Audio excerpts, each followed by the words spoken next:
기자 여러분들의 질문을 받도록 하겠습니다. 지명을 받으신 분들은 소속과 이름을 밝히고 질문해 주시기 바랍니다. 질문하실 기자분들은 손을 들어주시기 바랍니다. 네, 서울신문의 이지훈 기자 질문하시기 바랍니다. 서울신문 이지훈입니다. 북한이 핵실험을 하는지 군도 국정원도 몰랐다고 합니다.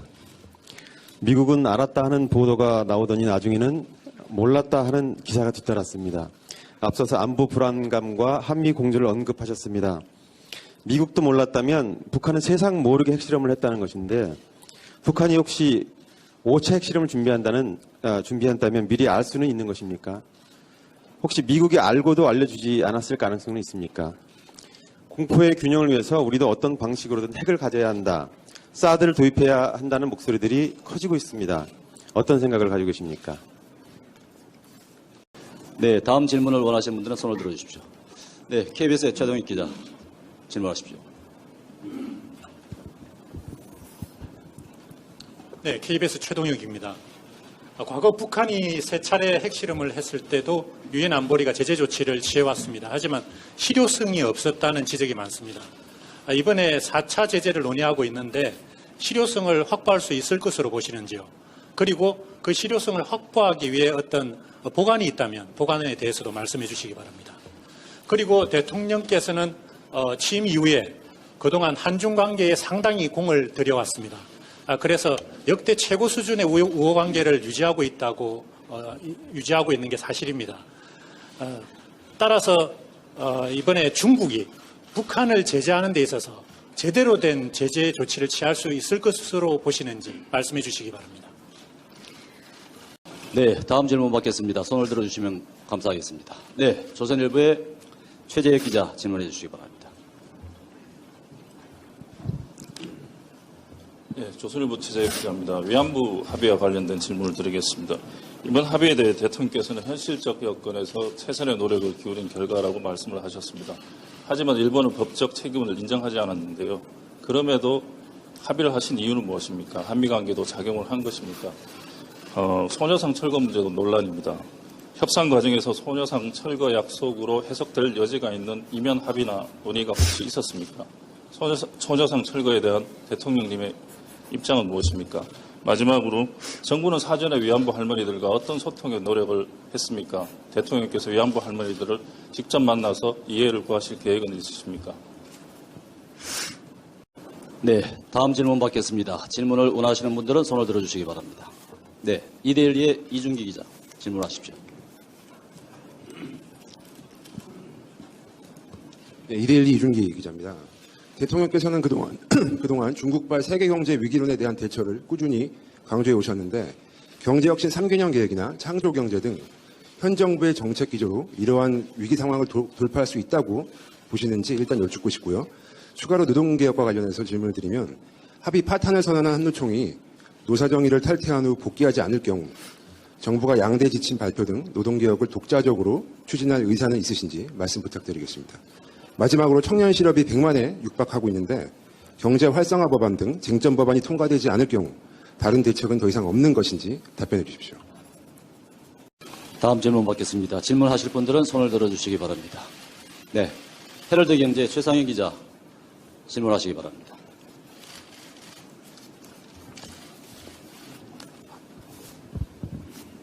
네, 헤럴드 경제 최상현 기자입니다. 위기 상황을 강조하고 있는 정부의 올해 성장률 3.1% 달성이 지나친 낙관론이라는 지적이 있습니다. 이에 대해 대통령께서는 어떻게 생각하십니까?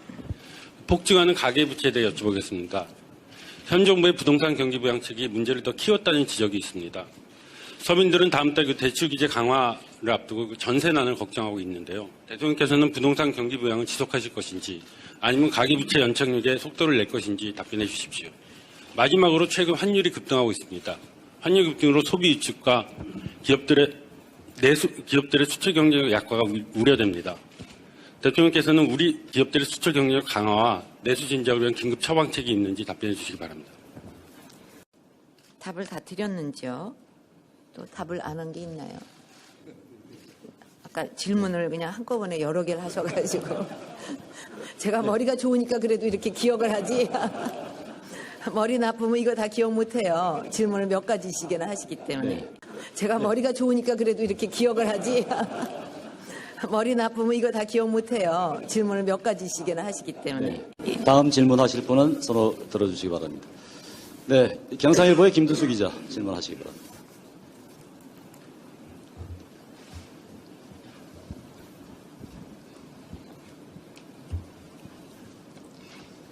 경상일보 김두수 기자입니다. 오늘 그 대통령께서 특별 담화의 방점은 국가안보와 국회 법안 처리에 방점이 있는 것 같습니다. 그만큼 대통령님의 어떤 절박한 심정을 대변한 게 아닌가 이렇게 이해가 됩니다만 사실 19대 국회 임기가 지금 5개월밖에 남지 않았습니다.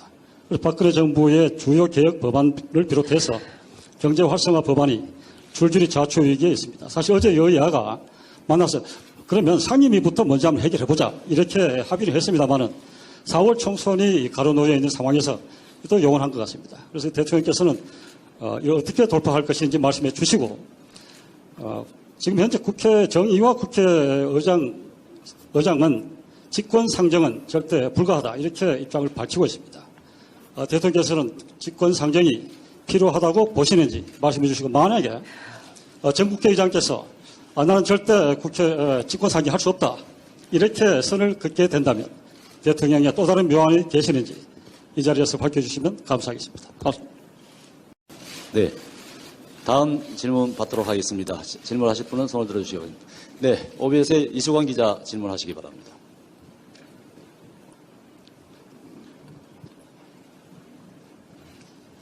OBS 이수광 기자입니다. 오늘도 그러셨지만 지난 한 해 동안 대통령께서는 정치와 국회에 대해서 많은 말씀을 하셨는데요. 그 관련해서 궁금한 걸 몇 가지 여쭤보고 싶습니다. 첫째로는 진실한 사람들만이 선택받을 수 있어야 한다 이런 말씀을 하셨는데요. 대통령께서 생각하시는 진실한 사람은 어떤 사람이신지요? 지금 총선을 앞두고 각 지역구에서는 자신이 진실한 사람이다 이렇게 내세우면서 선거운동을 하고 계시는 분도 있는데 어떻게 보시는지요? 둘째는 국민 심판론입니다. 작년에도 배신의 정치는 국민이 심판해 주셔야 한다.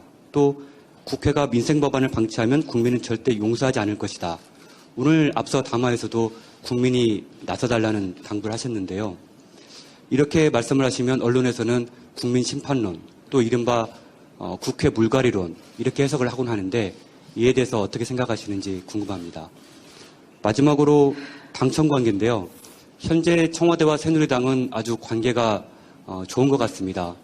협조는 잘 되고 있는데 하지만 이 협조 관계가 수직적 협력 관계여서 어떤 행정부와 입법부 사이에 감시와 견제라는 권력 분립의 원칙에는 맞지 않다. 이런 지적이 있고 여권 내에서 그런 말씀을 하시는 분도 계십니다. 이에 대해서 동의를 하시는지 그리고 현재 당청 관계는 바람직하다고 보시는지 의견을 듣고 싶습니다. 다음 질문 받겠습니다. 손을 들어주시면 감사하겠습니다. 네, 뉴델리의 오창윤 기자 질문하시기 바랍니다.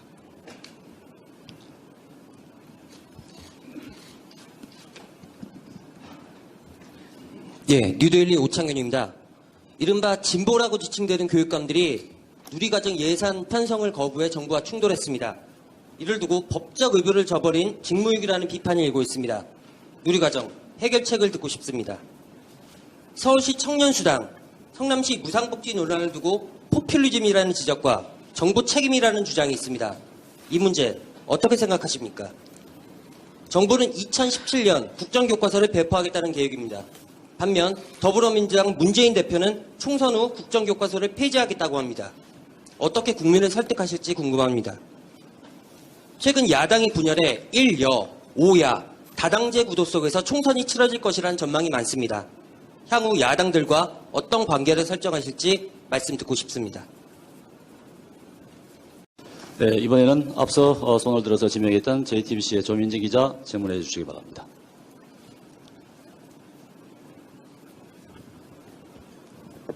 네, JTBC 조민진 기자입니다. 두 가지 질문 드리겠습니다. 최근 북한 핵실험과 관련해서 그 징후를 제때 알지 못해서 국민 불안감을 키웠다는 지적이 있습니다. 위안부 협상 문제도 그 내용의 진전된 부분을 평가하더라도 형식이나 절차 부분에선 미흡한 점이 있었다라는 비판이 있습니다. 그리고 KF-X 기술 이전 문제 관련해서는 사업의 전면 재검토 논란도 있었습니다. 모두 우리 외교 안보 라인에 대한 책임론을 불렀습니다. 하지만 정부 출범 이후 사실상 문책이나 교체와 같은 대응은 없었습니다. 우리 외교 안보 라인에 문제가 없다고 보시는 건지 대통령님의 평가를 듣고 싶습니다. 두 번째 질문입니다. 선진화법은 대통령께서 2012년 새누리당 비상대책위원장을 지내셨을 당시에 국회에서 여당이 주도해서 통과를 시켰고 대통령께서도 찬성을 하셨던 것으로 알고 있습니다. 그런데 지금 여당은 선진화법 때문에 아무것도 할 수가 없다고 개정안을 추진 중이고 야당은 국회를 후진화시키는 것이라고 반발하고 있습니다. 선진화법에 문제가 있다고 보시는 건지 그렇다면 어떤 방향으로 처리가 돼야 된다고 보시는 건지 대통령님의 견해를 듣고 싶습니다. 네, 다음 질문 받겠습니다. 손을 들어주시면 감사하겠습니다. 네, 한국일보의 최문성 기자 질문하시기 바랍니다.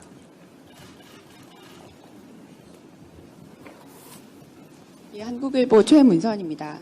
위안부 피해자 할머니들을 만날 계획이 있으신지 또 만나신다면 언제를 생각하고 계신지 다시 질문을 드리고요. 그리고 대통령 취임하신 뒤에 지금은 국정에 집중할 때라면서 개헌 논의 자체에는 반대를 하셨습니다. 네, 최근 들어서 일부 친박계 인사들이 다시 개헌론에 이제 불을 지피려고 했는데요.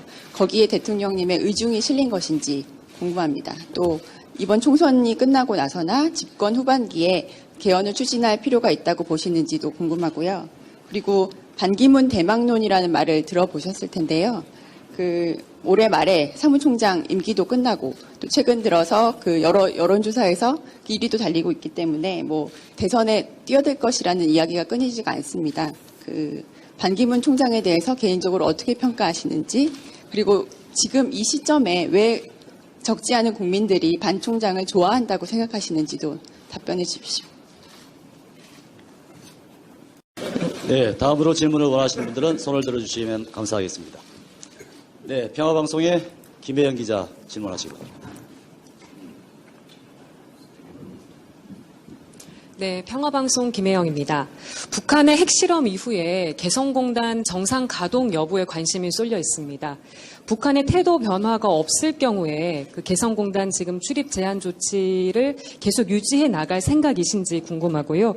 만약 북한이 추가 도발을 한다면 개성공단 폐쇄까지도 검토해야 한다고 보시는지요. 그리고 우리나라가 추가적으로 취할 수 있는 단독 대북 제재 조치가 있는지도 궁금합니다. 네, 다음 질문 받겠습니다. 질문하실 분은 손을 들어주시면 감사하겠습니다. 네, 마이니치 신문의 요시무라 고이치 기자 질문하시기 바랍니다.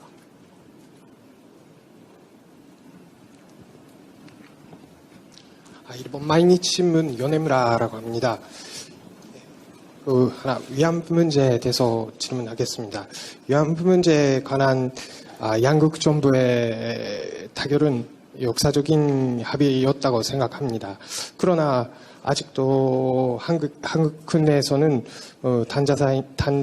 당사자인 할머니분들을 포함하여 충분한 설명 없었다는 불만의 목소리가 계속 들리고 있습니다. 그리고 한국 여론에서도 좀 반대하는 여론이 많다고 알고 있습니다. 그럼 앞으로 한국 정부가 군대적으로 어떠한 설득 작업을 해나가야 한다고 생각하십니까? 또한 일본하고 한국 양국 간의 안보, 경제, 협력 강화, 예를 들면 지소미아나 동화수합 체계와 같은 현안에 대해서는 어떻게 생각하고 계시며 올해 한일 이란 정상회담 어떻게 이루어질 것이라고 보십니까? 네, 다음 질문 받겠습니다. 질문하실 분은 손을 들어주시면 감사하겠습니다. 네, 대전일보의 송신용 기자 질문하시기 바랍니다.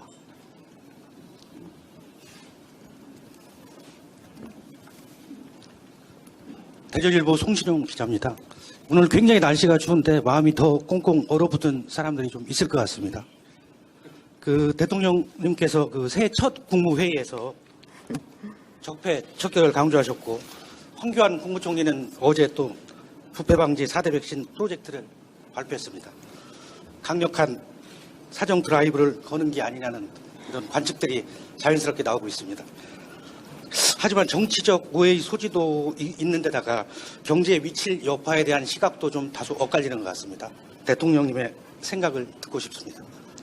또 하나, 그 지역 이슈에 대해 질문 하나 하도록 하겠습니다.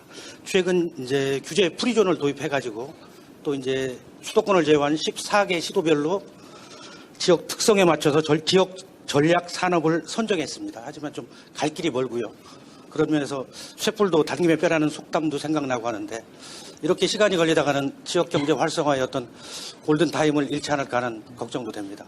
그 관련 법안을 이달 6월까지 국회에 제출해서 처리할 이런 계획으로 있는데 경제 활성화 관련 법안에 포함시켜서 좀 조속히 처리하실 그런 의향은 없으신지 묻고 싶습니다. 예.